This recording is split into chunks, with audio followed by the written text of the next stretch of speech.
semua, welcome to Hat Trick Alpha Omega Church. Kita harap kalian tidak merasa canggung dengan cara kita mengangkat tangan, melompat, menyanyi, atau mendengar bahasa-bahasa yang mungkin asing bagi teman-teman. Karena kami percaya bahwa lagu dapat membagikan iman dan itu merupakan ekspresi kita mengasihi Tuhan. Alpha Omega Church adalah tempat orang yang tidak sempurna. Jadi kalau di antara kalian ada yang punya kawan atau keluarga yang tidak sempurna, kalian bisa ajak mereka untuk bersama-sama terhubung lewat ibadah online ataupun hadir di ibadah onsite. Di Alpha Omega Church kita berusaha membangun suasana yang antusias dan semarak dalam setiap ibadah, baik onsite maupun online. Sehingga kita sangat mengajak teman-teman untuk berpartisipasi dan responsif dalam ibadah ini. Feel free untuk ikut bertepuk tangan, mengangkat tangan, tersenyum, dan menikmati apa yang sedang berlangsung. Berikut ini ada informasi yang baik untuk kita perhatikan.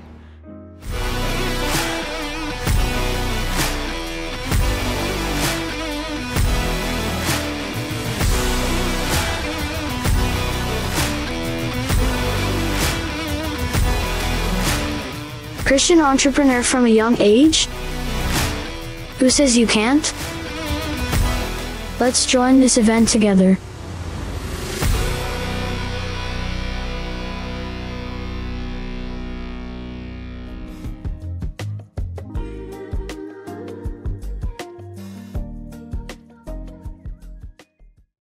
Halo semuanya, welcome back to Teens Online Service from Alpha Omega Church. Ya, puji Tuhan, semuanya sehat. Ya, saya harap semuanya sehat dan dapat semangat mengikuti firman Tuhan pada hari ini. Firman Tuhan pada hari ini judulnya adalah The Servant, ya. Nah, ayo siapa di sini yang waktu gurunya memberikan tugas, ya, PR, ya, ada yang bermalas-malasan untuk mengerjakannya. Ayo siapa? Ya, mungkin juga ada orang tua yang mungkin minta tolong sama kalian dan kalian malas-malasan. Apakah ada? Ayo coba ngaku. Ya. Tapi coba gini. Saat kalian punya gebetan dan gebetan kalian itu minta tolong sama kalian, apa yang kalian lakukan? Apakah males-malesan atau langsung gercep? Ya, tentunya mungkin langsung gercep ya, dibanding kita ngerjain tugas ya, disuruh sana beli bawang mungkin, disuruh sana beli gula dan lain sebagainya ya. Nah, di sini kita bisa ngelihat waktu kita bantu orang ya, itu kita ngelihat siapa yang minta tolong sama kita ya. Kalau kita dimintain tolong sama mungkin gebetan, wah kita semangat banget nih, wah karena dia adalah calon istriku nanti ya, calon suamiku nanti ya, seperti itu. Nah, kadang kita semangat kalau kita tergantung orang yang minta tolong sama kita ya, seperti itu. Nah, tapi gimana nih waktu Tuhan yang ngasih tugas buat kita? Apakah kita sudah jalaninya dengan semangat atau selama ini kita masih letih lesu dan kurang semangat ya? Nah, di minggu ini kita akan mau bahas sebuah tema yaitu The Servant ya. Kita bahas tentang apa sih itu pelayanan dan mengapa kita harus melayani ya. Nah, yang pertama adalah what is serving ya. Nah, coba sebelumnya aku mau tanya nih sama teman-teman, pelayanan itu kayak mana sih? Pelayanan itu apa sih? Ya. Nah, apakah melayani itu seperti pelayan restoran ya, atau mungkin melayani itu seperti kalau kita lagi kerja dengan atasan kita ya.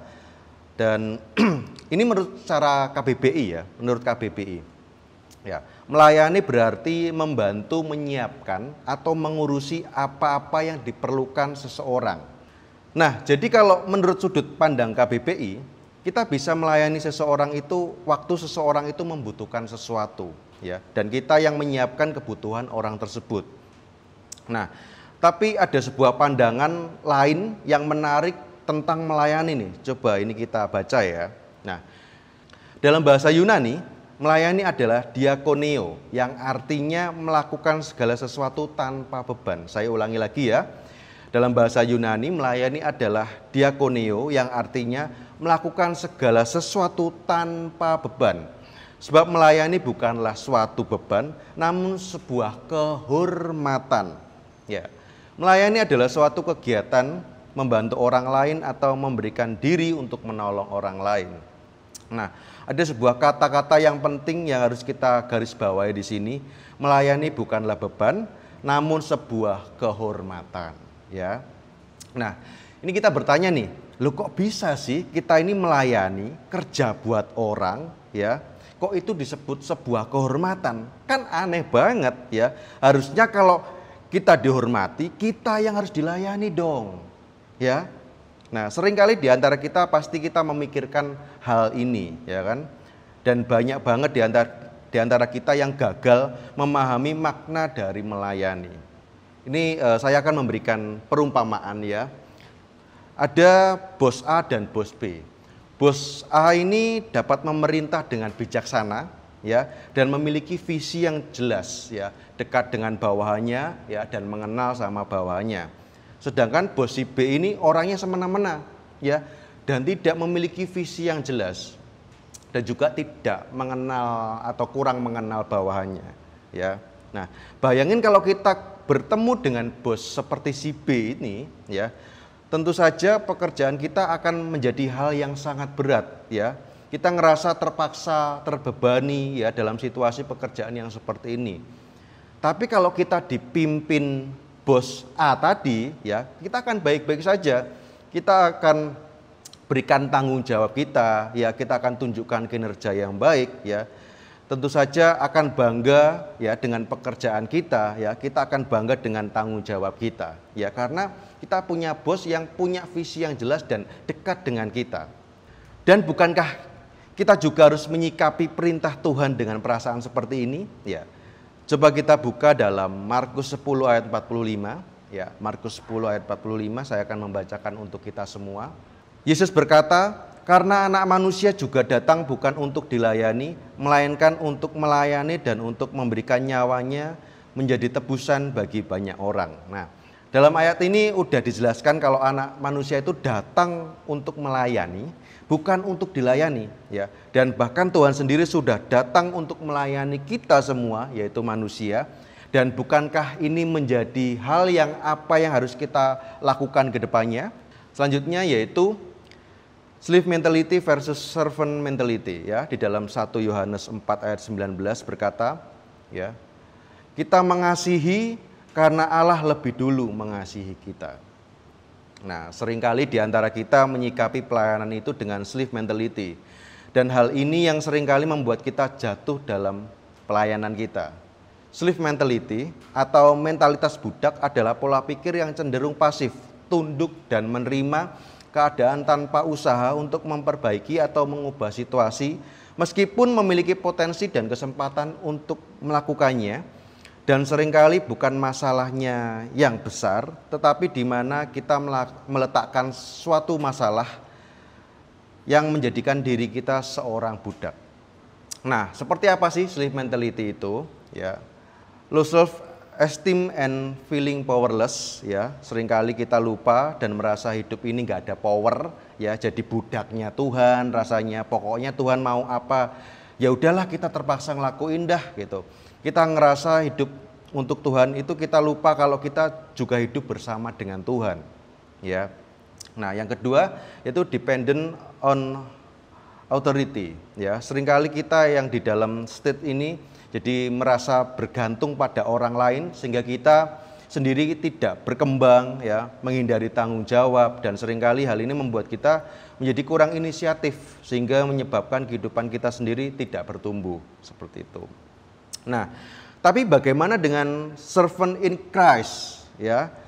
Menjadi pelayan Kristus berarti kita menyadari jika kita bukan hanya hidup untuk Kristus, tapi kita hidup bersama dengan Kristus. Ya, kita percaya bahwa Tuhan akan menyertai kita dan menguatkan kita dalam segala hal yang Tuhan sudah percayakan pada kita. Di dalam Yesaya 41 ayat 10 saya akan bacakan.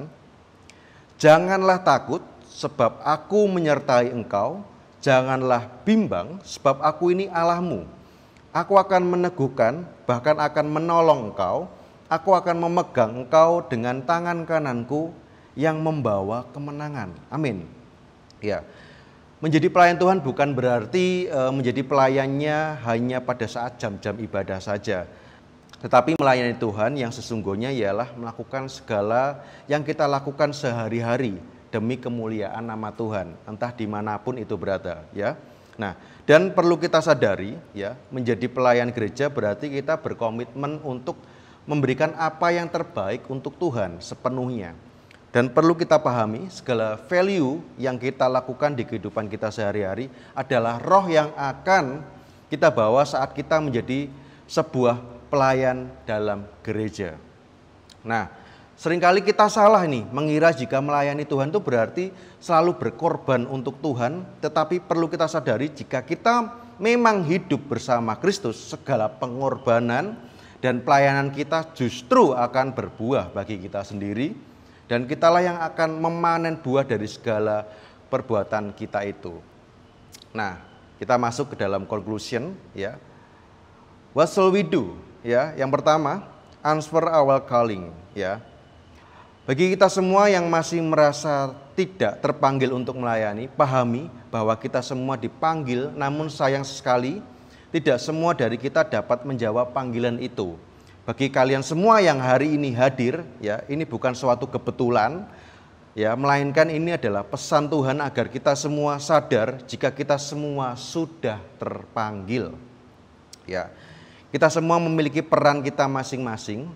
Ada yang terpanggil menjadi pembicara, ada yang pemain musik, pembisnis, orang tua, dan banyak sekali peran yang harus kita jalani dalam kehidupan kita. Nah, oleh karena itu penting sekali bagi kita untuk melepaskan ego kita agar kita mau menempatkan diri kita di mana Tuhan memanggil kita, bukan hanya di mana kita nyaman. Yang kedua, live as an servant, ya.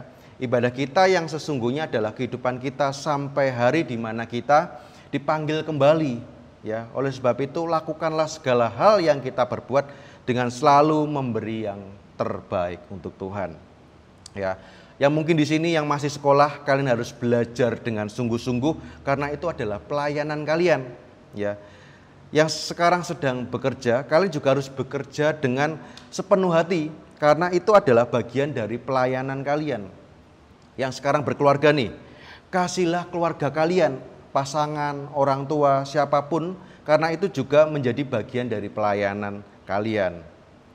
Dan yang ketiga yaitu live with God, ya. Kita sudah belajar, kita menjadi pelayan bukanlah sebuah beban, ya, melainkan sebuah kehormatan. Apalagi Tuhan yang kita layani adalah Tuhan yang sangat luar biasa. Nah, di sini kita perlu tahu Tuhan tidak ingin kita hidup sebagai budak, tetapi Tuhan memberikan kita kehendak bebas agar kita bisa mengizinkan Tuhan untuk hidup dalam diri kita dan kita selalu berdampingan bersama dengan Tuhan. Amin. Yuk, mari kita berdoa. Kami bersyukur Tuhan buat kesempatan hari ini kami boleh mendengarkan firman Tuhan. Biarlah kami yang terpanggil untuk melayani Tuhan, kami mau lebih lagi semangat, lebih lagi mau mengiring Tuhan dimanapun Tuhan berada, dan biarlah apa yang Tuhan inginkan dalam kehidupan kami dapat melakukannya dengan baik dan sangat baik, ya Bapak. Terima kasih Tuhan. Inilah doa dan permohonan kami, hanya dalam nama Tuhan Yesus kami sudah berdoa dan mengucap syukur. Amin. See you semuanya.